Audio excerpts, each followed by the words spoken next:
সংযুক্ত আরব আমিরাতে অনুষ্ঠিত হয়েছে তিলাওয়াতে কোরআন প্রতিযোগিতা 2023-এর গ্র্যান্ড ফাইনাল ও পুরস্কার বিতরণী অনুষ্ঠান।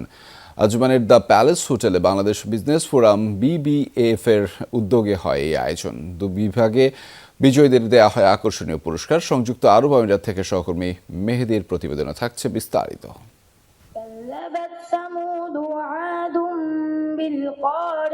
প্রতি বছর রমজান উপলক্ষে সংযুক্ত আরব আমিরাতে আয়োজন করা হয় কোরআন তেলাওয়াত প্রতিযোগিতা।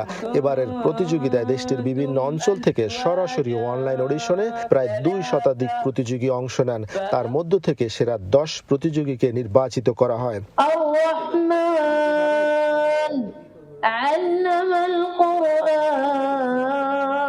কিশোর শাখায় প্রথম হয় ইয়াহিয়া মাহমুদ, দ্বিতীয় স্থান অধিকার করে মিকা মাহমুদ মাসুদ, তৃতীয় হয় আহমেদ হাসান। এছাড়া শিশু বিভাগে যৌথভাবে বিজয়ী হয় সাদিয়া আল কুবরাজি ও সাফা কামাল। যথাক্রমে দ্বিতীয় ও তৃতীয় হয় ইসাহাক মাহমুদ ও ফাতেমা মোবারক। আমি এই কোরআন কম্পিটিশন রেসিটেশনে আমি ফার্স্ট হয়েছি। আমার জন্য দোয়া করবেন যেন আমি আগামীতে আরো ভালো করি। পুরস্কার হিসাবে দেওয়া হয় গোল্ড ও প্রাইজ মানি। প্রতিযোগিতার বিচারক হিসাবে ছিলেন মাওলানা মুহিবুর রহমান মঞ্জু, হাফেজ আব্দুল মোনায়েম খান, কারি আবু রুকেয়ান। অনুষ্ঠানে প্রধান অতিথি ছিলেন দুবাইয়ের বাংলাদেশ কনসুলেটের শ্রম সচিব ফকির মোহাম্মদ মনোয়ার হোসেন। কোরআন পৃথিবীতে এসেছে শুধু তেলাওয়াতের জন্য না, কোরআন পৃথিবীতে এসেছে কোরআন পড়বেন, কোরআন বুঝবেন এবং ব্যাখ্যা করবেন এবং সেই অনুযায়ী জীবন করবেন। সভাপতিত্ব করেন ইব্রাহিম ওসমান আফলাতুন, পরিচালনা করেন নাজমুল হাসান ও মোহাম্মদ ইসমাইল। প্রধান আলোচক ছিলেন কামাল হোসেন সুমন। এ ধরনের প্রতিযোগিতার মাধ্যমে প্রবাসীদের মাঝে ইসলাম চর্চা বাড়বে বলে আশা আয়োজকদের। ভবিষ্যতে আরো বড় পরিসরে প্রতিযোগিতার আয়োজন করতে চান তারা।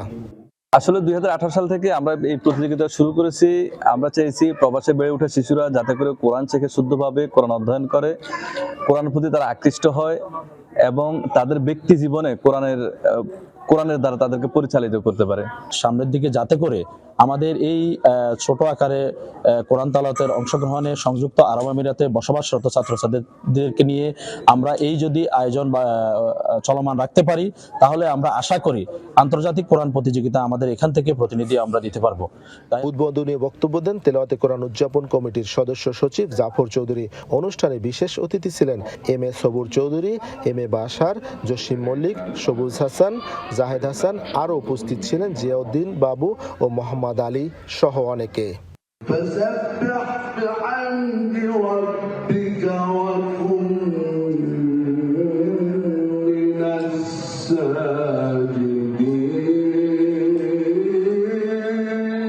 মেহেদী, যমুনা নিউজ, সংযুক্ত আরব আমিরাত।